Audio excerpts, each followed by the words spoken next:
नमस्कार दोस्तों और स्वागत है आपका 100% इंग्लिश के यूट्यूब चैनल पर। दोस्तों आज हम बात करने वाले हैं एक ऐसी चीज के बारे में जो शायद हम सबको पसंद होती है। इसका नाम है ट्रैवलिंग और ट्रैवल राइटिंग। लेकिन क्या आपने कभी डीपली सोचा है कि पुराने जमाने में बुक्स में पढ़ी गई ट्रैवल जर्नी सिर्फ घूमने के बारे में नहीं होती थी।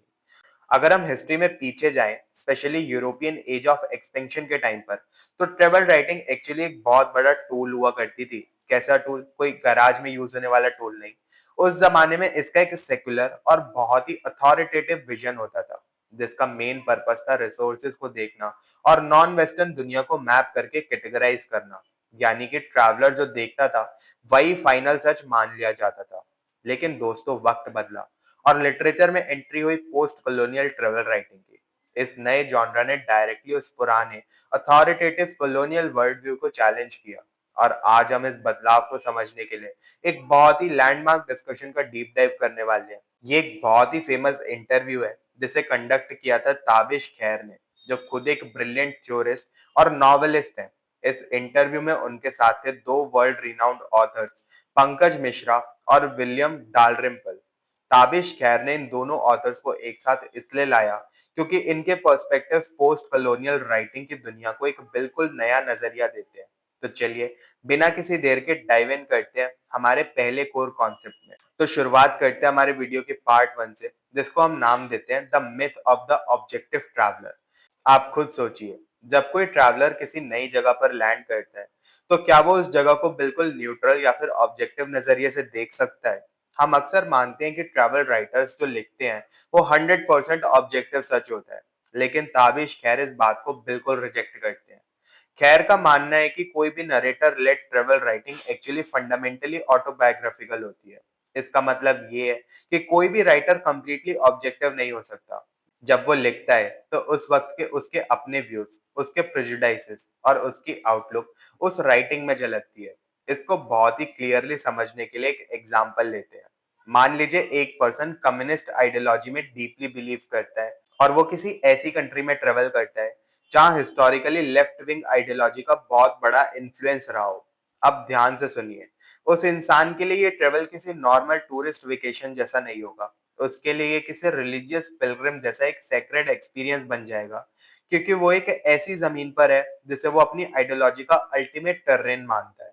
एक और एग्जांपल देखते हैं। अगर कोई ऑथर या traveller famous Russian writer Leo Tolstoy का बहुत बड़ा एडमायरर है, तो जब वो उनके घर विजिट करेगा तो वो घर उसके लिए एक बिल्डिंग नहीं बल्कि एक सैक्रेड स्पेस बन जाएगा। उसकी सारी मेमोरीज और इमोशंस उस जगह की रियलिटी के ऊपर ओवरले हो जाएंगी। सो बेसिकली खैर हमें यह समझाना चाहते हैं कि ट्रेवल डेस्टिनेशन चाहे जो भी हो, हर ट्रैवलर अपने साथ अपनी एक पॉलिटिकल, कल्चरल और रिलीजियस बैगेज लेकर आता है। एक पोस्ट कॉलोनियल दुनिया में हमें ये एक्सेप्ट करना पड़ेगा कि ट्रेवल राइटिंग डेस्टिनेशन के बारे में कम और ट्रैवलर के अपने माइंड और प्रेजुडिसेस के बारे में ज्यादा होती है। तो ये था हमारा फाउंडेशन। अब हमने ये तो समझ लिया कि कोई ट्रैवलर ऑब्जेक्टिव नहीं होता, लेकिन फिर पंकज मिश्रा और विलियम डालरिम्पल अपनी किताबों में इन चीजों को कैसे हैंडल करते हैं। तो जैसा कि हमने देखा कि कोई भी ट्रैवलर कंप्लीटली ऑब्जेक्टिव नहीं होता, उसके बायसेस हमेशा उसके साथ ट्रेवल करते हैं। इसी पॉइंट के साथ हम एंटर करते हैं हमारे पार्ट 2 में, जिसका फोकस है पंकज मिश्रा और उनके कॉन्सेप्ट जिसे वो जर्निंग आउट ऑफ इग्नोरेंस कहते हैं। पंकज मिश्रा का पर्सपेक्टिव बहुत ही यूनिक और पावरफुल है। एक ऐसी कंट्री से आना जिसे पास्ट में कॉलोनाइज किया गया था और एक इंडियन पासपोर्ट के साथ ट्रेवल करना उनकी ट्रांसनेशनल रियलिटी को एक वेस्टर्न ट्रैवलर से बिल्कुल अलग बनाता है। पुराने जमाने के यूरोपियन एक्सप्लोरर्स हमेशा ये देखते थे कि उनके पास एक सुपीरियर एंथोग्राफिक नॉलेज है, यानी कि वो जिस जगह जा रहे हैं वहां के लोगों से उनकी समझ ज्यादा बेहतर है। लेकिन पंकज मिश्रा इस आइडिया को पूरी तरीके से रिजेक्ट करते हैं। वो अपने ट्रेवल को एक लर्निंग प्रोसेस मानते हैं, एक ऐसी जर्नी जहां वो खुद अपनी इग्नोरेंस से बाहर निकलने की कोशिश कर रहे होते हैं। इसलिए मिश्रा ऑटो एंथोग्राफी का यूज करते हैं। इसका मतलब है वो सिर्फ डेस्टिनेशन को नहीं बल्कि उस डेस्टिनेशन को देखते हुए अपने खुद के माइंड और इमोशंस को भी एनालाइज करते हैं। ताबिश खैर के साथ इस इंटरव्यू में वो एक बहुत ही ऑनेस्ट एग्जांपल देते हैं, चाइना का। पंकज मिश्रा क्लियरली एडमिट करते कि जब वो चाइना के बारे में लिखते हैं तो वो कंप्लीटली न्यूट्रल नहीं रह सकते। वो कहते हैं कि चाइना के बारे में लिखते वक्त वो 1962 की सीनो इंडियन वॉर और उस डिवियस नेबर वाले नेशनल इमेज को अपने माइंड से नहीं निकाल सकते। अपने इन इंटरनल प्रेजुडाइसेस और हिस्टोरिकल ट्रॉमा को ओपनली एक्सेप्ट करके पंकज मिश्रा ट्रेवल राइटिंग को एक बहुत ही ऑनेस्ट और सेल्फ अवेयर आर्ट फॉर्म बना देते हैं। लेकिन सोचिए अब उस सिचुएशन के बारे में जो थोड़ी उलझी हुई है। क्या होगा जब एक वेस्टर्नर ऐसी जगह पर लिखे जिसे पहले कॉलोनाइज किया गया था? यहाँ से हम शिफ्ट करते हैं अपने वीडियो के पार्ट 3 की तरफ, विलियम डारनफील्ड और resisting the western gauge. William एक स्कॉटिश हिस्टोरियन और राइटर हैं जिन्होंने अपना ज्यादातर वक्त इंडिया में बिताया है। एक वेस्टर्नर होने के नाते इंडिया या फिर ईस्ट पर लिखते वक्त उनके सामने सबसे बड़ा चैलेंज ये होता है कि उन पर ओरिएंटलिज्म का टैग लगने का डर रहता है उनको।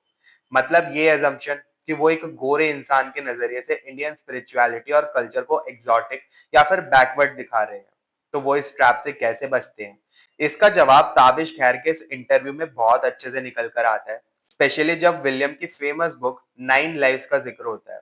इस किताब में विलियम ने जनरलाइजेशन और जजमेंट को पूरी तरीके से रेजिस्ट किया है। उनका सोल्यूशन बहुत सिंपल पर इफेक्टिव था। उन्होंने अपना नरेटर का आवाज बिल्कुल साइड में रख दिया और एक पोलीफोनिक स्ट्रक्चर क्रिएट किया, यानी कि उन्होंने लोगों को अपनी कहानी खुद सुनाने दी।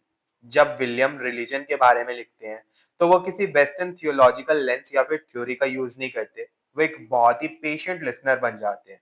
वो उन ऑर्डिनरी लोगों की लाइफ को हाईलाइट करते हैं जिनका रिलीजन उनकी आम जिंदगी को शेप करता है, जैसे कि एक जैन नन की एक्सट्रीम ऑस्टेरिटी की कहानी, या केरला के एक वेल डिगर और प्रिजन वार्डन हरिदास की कहानी जो वीकेंड पर एक डिवाइन थेयम डांसर बन जाते हैं। विलियम इन लोगों की पॉवर्टी, इनके हार्डशिप्स और इनके स्पिरिचुअल एक्सपीरियंस को उन्हीं के शब्दों में प्रेजेंट करते हैं, बिना किसी कॉलोनियल जजमेंट के। ताबिश खैर मानते हैं कि एक वेस्टर्न राइटर के लिए बिना किसी न्यू एज या ओरिएंटलिस्ट ट्रैप में गिरे इंडियन रिलीजियस ट्रेडिशंस पर लिखना कितना मुश्किल है, और विलियम इस डेलिकेट बैलेंस को बहुत ही ब्रिलियंटली मेंटेन करते हैं। अब तक दोस्तों हमने अपने वीडियो के 3 पार्ट्स में देखा कि कैसे एक ट्रैवलर कभी ऑब्जेक्टिव नहीं होता और कैसे पंकज मिश्रा और विलियम डालरिम्पेल अपने अपने तरीके से इस बायस को हैंडल करते हैं। अब हम एंटर करते हैं हमारे पार्ट 4 में, जिसका टाइटल मैंने रखा है redefining the post colonial world. दोस्तों हमने लिटरेचर और हिस्ट्री में पोस्ट कॉलोनियल वर्ड बहुत बार सुना है। यूजुअली जब हम इस टर्म को सुनते हैं तो हमारे दिमाग में ऐसी कंट्रीज आती हैं जिन पर पहले यूरोपियन एम्पायर्स ने राज किया था, जैसे इंडिया या अल्जीरिया। हम इन्हीं देशों को पोस्ट कॉलोनियल मानते हैं। लेकिन इस इंटरव्यू में ताबिश खैर इस डेफिनेशन को कम्प्लीटली उल्टा कर देते हैं। ताबिश खैर एक बहुत ही बोल्ड आर्ग्यूमेंट देते हैं। वो कहते हैं कि इंडिया अगर एक पोस्ट कॉलोनियल नेशन है तो लॉजिकली ब्रिटेन को भी पोस्ट कॉलोनियल होना ही पड़ेगा। उसी तरह अगर अल्जीरिया भी एक पोस्ट कॉलोनियल सोसाइटी है तो फ्रांस भी एक पोस्ट कॉलोनियल सोसाइटी हुई। क्यों? क्योंकि दोनों साइड इस शेयर्ड कॉलोनियल हिस्ट्री से परमानेंटली चेंज हो चुकी हैं। कॉलोनियलिज्म का असर सिर्फ कॉलोनाइज होने वाले लोगों पर नहीं पड़ता, बल्कि कॉलोनाइज करने वालों पर भी उतना ही पड़ता है। यही रीजन है कि ताबिश खैर का इस इंटरव्यू का फ्रेमवर्क इतना जीनियस है। उन्होंने एक इंडियन राइटर पंकज मिश्रा और एक ब्रिटिश राइटर विलियम डालरम्पेल दोनों को एक ही प्लेटफॉर्म पर लाकर बिठा दिया। दोनों ही पोस्ट कॉलोनियल सब्जेक्ट्स हैं, बस एक ही शेयर्ड हिस्ट्री के दो अलग अलग एंड्स पर वो दोनों खड़े हुए हैं। लेकिन दोस्तों इस डिस्कशन में थोड़ा सा थ्योरेटिकल फ्रिक्शन भी है। इसी सेम एंथोलॉजी किताब में एक और स्कॉलर है, पॉल सिमेथ्रस्ट। पॉल ने अपने essay post orientalism and the past colonial in William Dalrymple travel histories में विलियम डालरम्पेल के अप्रोच पर एक बहुत शार्प क्रिटिक किया है।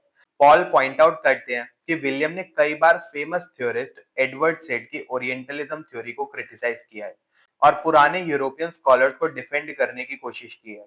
पॉल का मानना था कि विलियम को मॉडर्न इंडिया की ग्रिटी रियलिटी से ज्यादा उसके पुराने मुगल पास्ट, यानी पास्ट कॉलोनियल हिस्ट्री में ज्यादा इंटरेस्ट है। ये क्रिटिक इंटरव्यू की टेंशन को और भी बढ़ा देता है। लेकिन विलियम डालरम्पेल ने अपनी किताब 9 लाइव्स के रेफरेंसेस से इस क्रिटिक का इम्प्लिसिटली जवाब देते हैं और प्रूव करते हैं कि वो सिर्फ पुराने मॉन्यूमेंट्स तक लिमिटेड नहीं है, बल्कि आज के मॉडर्न और मार्जिनलाइज्ड इंडिया की स्पिरिचुअल रियलिटीज के साथ डीपली एंगेज्ड है। और यहाँ से हम आते हैं अपने आखिरी और सबसे इंपॉर्टेंट सेगमेंट पर इस वीडियो के, कंक्लूजन, द ट्रांजिशनल फ्यूचर। तो इस पूरे डीप डाइव का अल्टीमेट कंक्लूजन क्या हो सकता है? पोस्ट कॉलोनियल ट्रेवल राइटिंग अब वो पुराना जॉनरा नहीं रहा जहां एक गोरा एक्सप्लोरर आकर नॉन वेस्टर्न दुनिया पर अपनी अथॉरिटेटिव स्टैंप लगाता था। अब ये एक ट्रांसनेशनल इमेजिनेशन का जॉनरा बन चुका है, जो हमें नैरो नेशनल बाउंड्री से बाहर निकलकर देखने का मौका देता है। इस इंटरव्यू ने ये क्लियर कर दिया कि फ्यूचर ऑफ ट्रैवल राइटिंग कैसा होगा।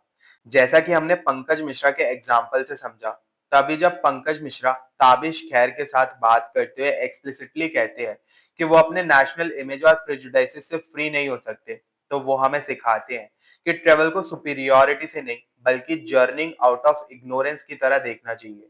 उनका एडमिशन कि अपना पर्सपेक्टिव बायस फ्री नहीं है, इस नए जॉनरा की सबसे बड़ी स्ट्रेंथ है। दूसरी तरफ विलियम डालरमेल ने हमें दिखाया कि एक वेस्टर्नर होने के बावजूद पॉलीफोनी यानी दूसरों को अपनी कहानी खुद सुनाने देना और डीप एम्पैथी रखने से आप एक्सोटिसाइजेशन और ओरिएंटलिज्म के ट्रैप से बच सकते हैं। इन द एंड ताबिश खैर का ये इंटरव्यू ट्रेवल लिटरेचर को एक नया डायमेंशन देता है। आज की ट्रेवल राइटिंग सिर्फ नए मैप्स ड्रॉ करने या फिर रिसोर्सेज खोजने के बारे में नहीं है। ये एक मिरर है जो हमारी शेयर्ड हिस्ट्री, हमारे internal biases, micro politics, spirituality और सबसे बढ़कर क्रॉस कल्चरल एम्पैथी को रिफ्लेक्ट करता है। तो दोस्तों, अगली बार जब आप कोई भी ट्रेवल बुक पढ़े, तो उसमें सिर्फ लैंडस्केप मत ढूंढिएगा, बल्कि उस ट्रैवलर के माइंड को पढ़ने की कोशिश कीजिएगा। मुझे उम्मीद है कि आपको ताबिश खैर, पंकज मिश्रा और विलियम डालरमेल की इस डीप पोस्ट कॉलोनियल फिलॉसफी को समझने में मजा आया होगा। अगर आपको ये वीडियो डिटेल्ड और इंसाइटफुल लगी हो, तो इसको लाइक और शेयर जरूर करें और 100% इंग्लिश चैनल को सब्सक्राइब कर लें और ऐसे डिटेल्ड और इंसाइटफुल वीडियोस के लिए। मिलते हैं फिर अपने नेक्स्ट वीडियो में। तब तक के लिए keep travelling, keep reading and keep questioning, and best of luck for your upcoming examinations.